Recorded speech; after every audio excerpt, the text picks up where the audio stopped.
Bismillahirrahmanirrahim. Assalamualaikum warahmatullahi wabarakatuh. Apa kabar anak-anak? Alhamdulillah, luar biasa. Allahu Akbar. Alhamdulillah ya anak-anak, hari ini kita akan belajar kembali. Belajar bersama Pak Gepri. Insya Allah hari ini kita akan belajar tema 3. Tentang apa tema 3? Tentang benda di sekitarku. Subtema 2, pembelajaran 1. Lebih jelasnya kita akan belajar tentang apa? Ada yang tahu nggak subtema 2 ini tentang apa? Betul sekali, tentang wujud benda. Tujuan pembelajaran ini yang pertama, setelah mendengarkan penjelasan dan mengamati benda di sekitar, siswa dapat menyebutkan wujud benda dengan benar.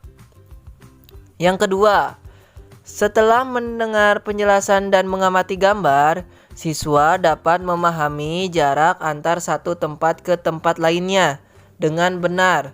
Yang ketiga, setelah mempraktekkan gerak angin, siswa dapat mengetahui gerak kuat dan lemah. Sebelum masuk ke materi, alangkah baiknya kita membacakan basmalah sama-sama ya. Bismillahirrahmanirrahim. Nah, kita langsung masuk ya. Kita akan belajar tentang wujud benda. Setiap benda pasti memiliki wujud. Wujud benda ada berapa? Betul sekali, ada 3. Apa saja? Kalian tahu nggak? Nih, Bapak tunjukin ya. Yang pertama ada benda padat. Contohnya apa? Contohnya tas, buku, dan pensil. Yang kedua cair. Contoh minyak dan air. Yang ketiga gas. Contohnya apa? Contohnya gas hidrogen dalam balon. Jadi ketika kalian meniup balon, balon ini akan membesar. Nah, di dalamnya terdapat gas hidrogen. Nah, itu adalah bentuk gas. Nah, kita lihat amati gambar yang terdapat di situ. Gambar apa? Gambar Dayu sedang membantu ibunya. Sedang di mana Dayu? Betul sekali, sedang di dapur. Kalau kita amati, di dapur ini banyak sekali benda-benda yang ada di dapur. Di sini kita lihat ada sendok, ada lemari, ada sayur-sayuran, ada minyak, ada gas, dan lain-lain. Banyak sekali ya anak-anak. Nah, kalian bisa mengkelompokkan benda-benda tersebut.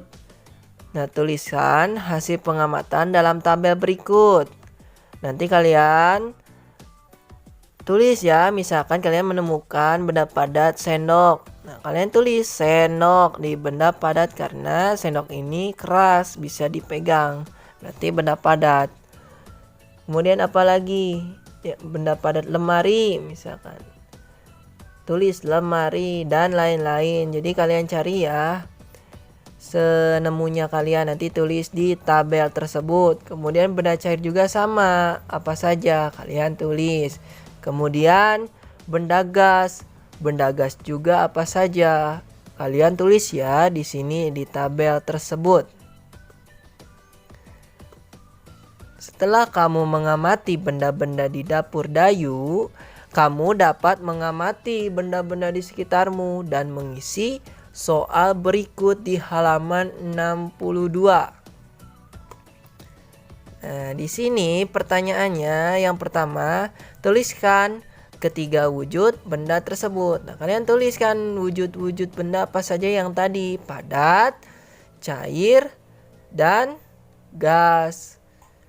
Kemudian nomor 2, tuliskan 2 contoh benda padat di sekitarmu. Apa saja contoh benda padat di sekitarmu. Kalian amati apa saja.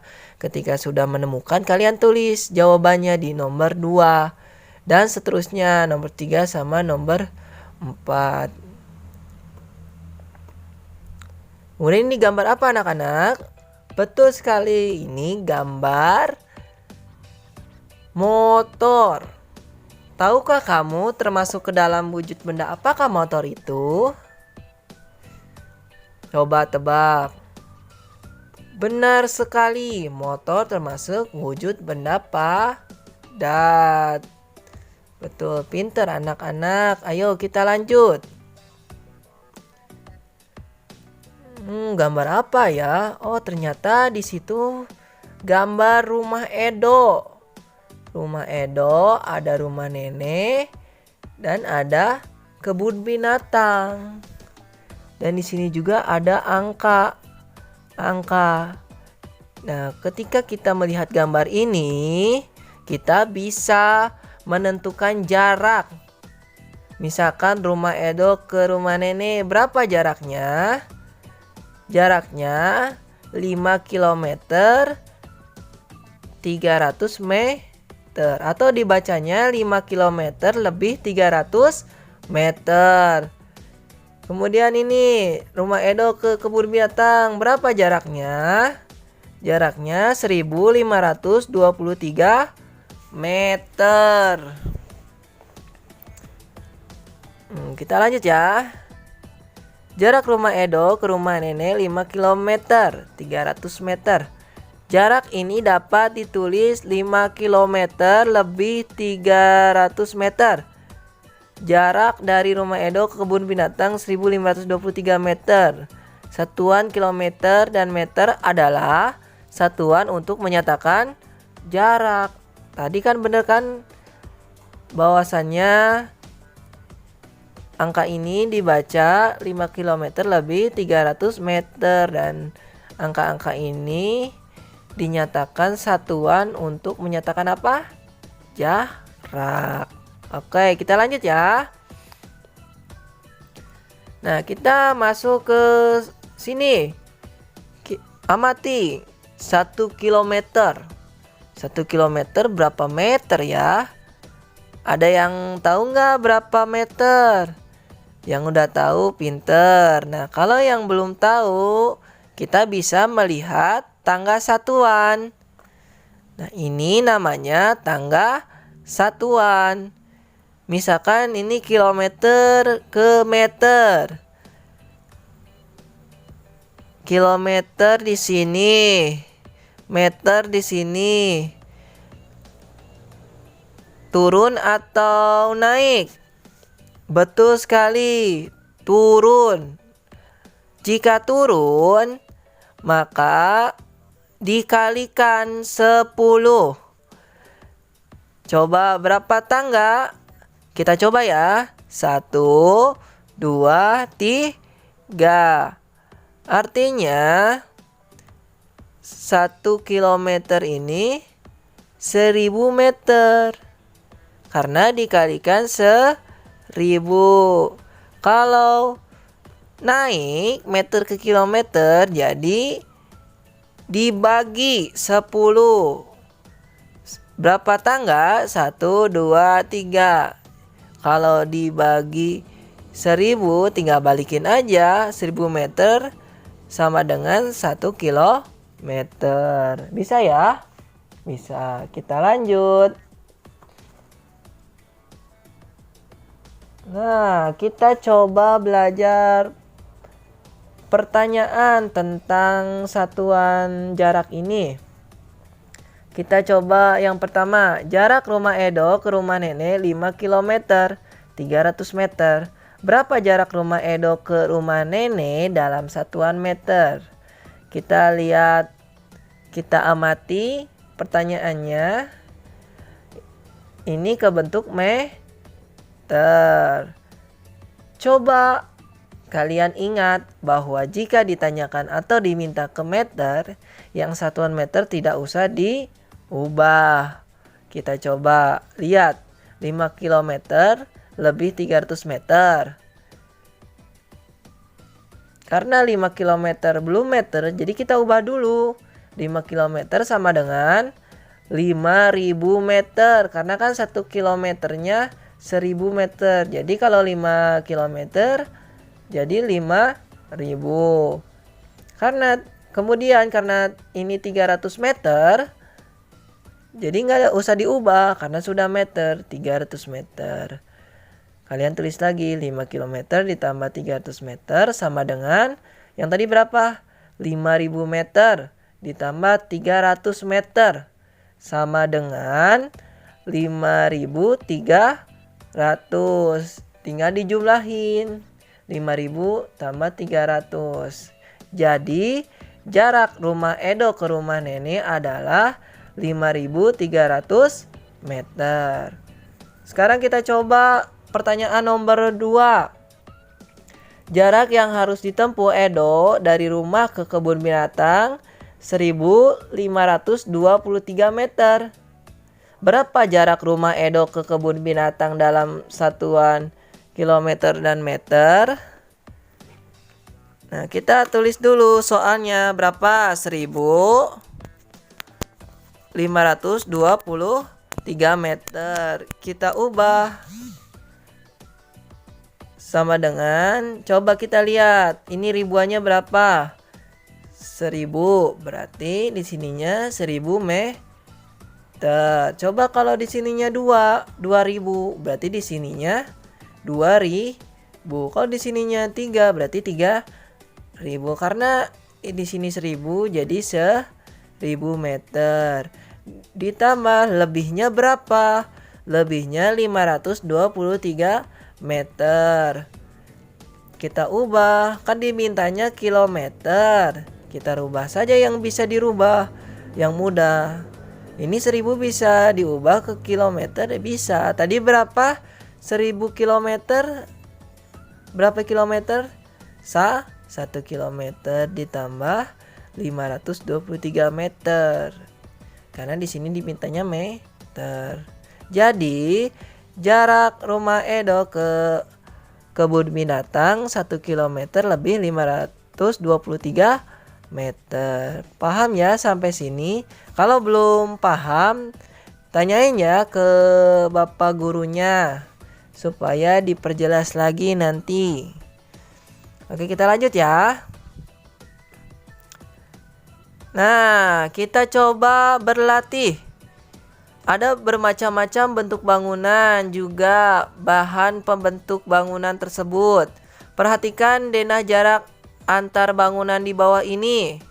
Nah, di sini ada sekolah, ada pasar, ada pos, di sini rumah sakit, ini rumah Udin, dan ada rumah Siti. Kita bisa menentukan dan bisa melihat jaraknya. Misalkan jarak rumah Siti ke sekolah berapa meter, berapa kilometer? Kita lihat berapa?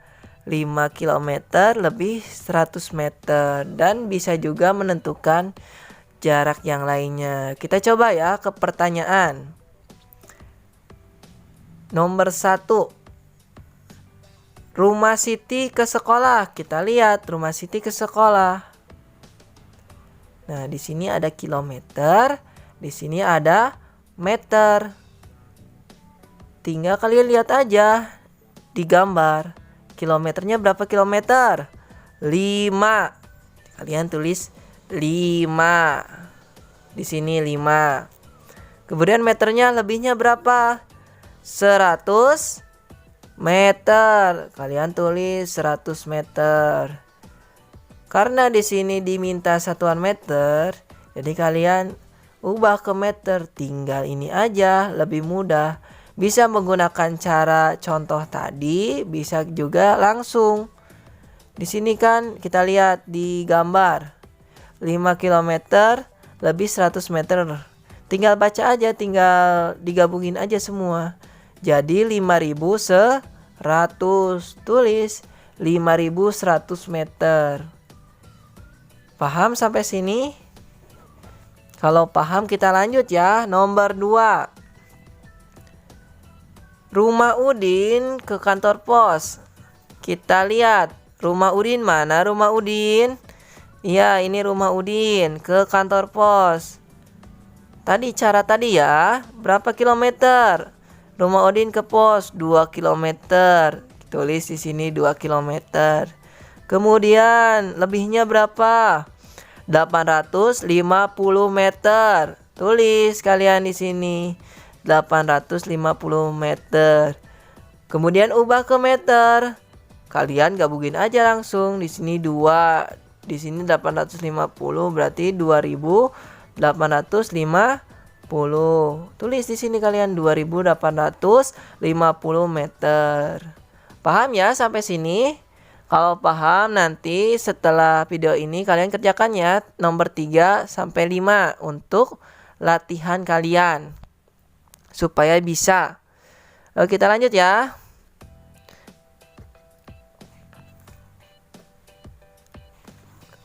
Nah, di sini ada gambar. Gambar apa ya? Oh, ternyata ini alat ukur. Alat ukur ada bermacam-macam, baik jenis maupun kegunaannya. Nah, ini namanya altimeter. Altimeter ini adalah alat yang digunakan untuk mengukur ketinggian suatu titik dari permukaan laut. Biasanya alat ini digunakan untuk mengukur tinggi pesawat saat terbang dari permukaan laut, juga untuk mengukur tinggi gunung dan hal lain yang berhubungan dengan ketinggian. Jadi alat ini untuk mengukur ketinggian, misalkan ketinggian kapal berapa jaraknya, nah menggunakan altimeter. Paham ya? Paham, atau mengukur apapun ketinggian yang terbilang jaraknya jauh. Sekarang kita lanjut ya.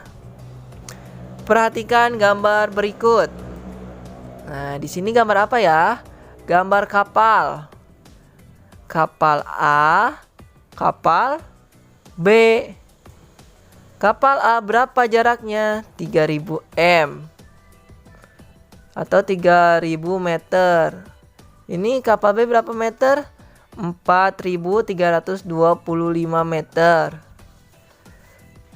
Berdasarkan gambar di atas, jawablah pertanyaan berikut. Coba kita jawab ya. Pertanyaan nomor 1. Berapa ketinggian pesawat A dalam satuan kilometer? Berapa teman-teman?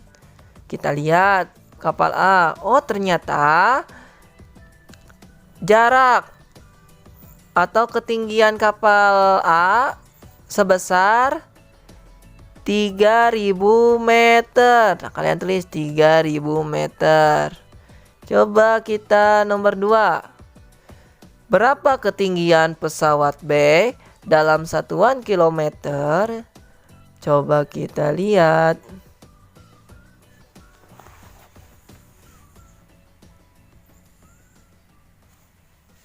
Satuannya di sini kan 4325 meter.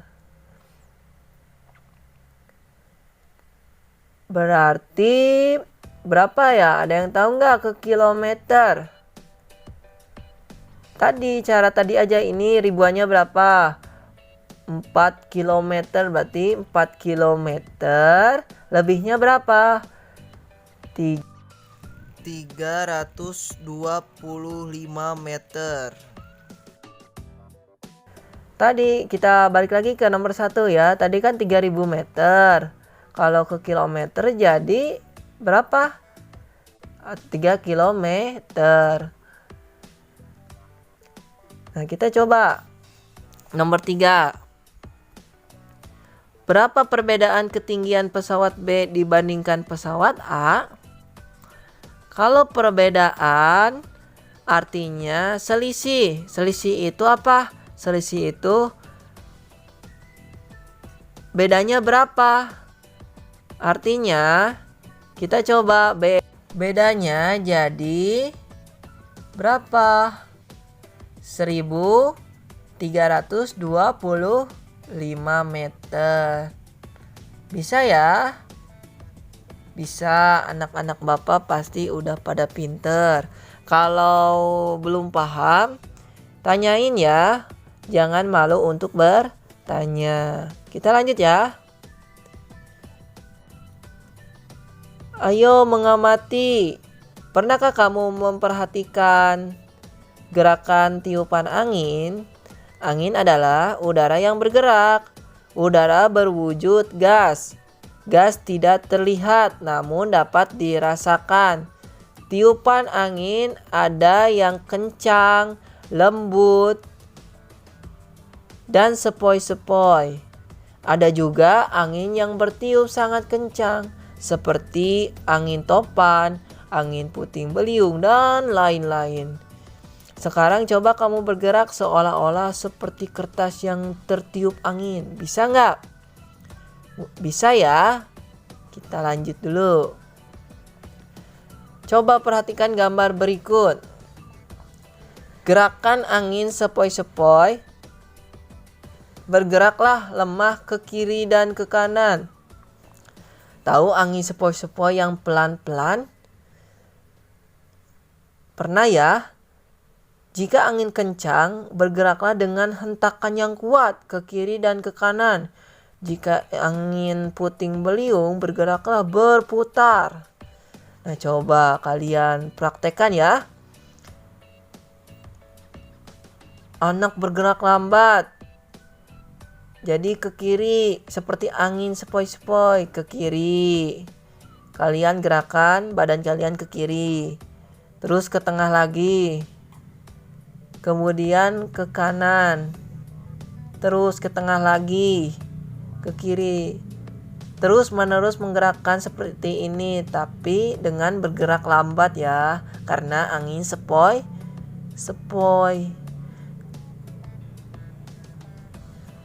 Nah, sekarang gerakan tadi dipercepat lagi ya. Percepat cepat seperti angin kencang. Hentakannya lebih kuat ke kiri dan ke kanannya.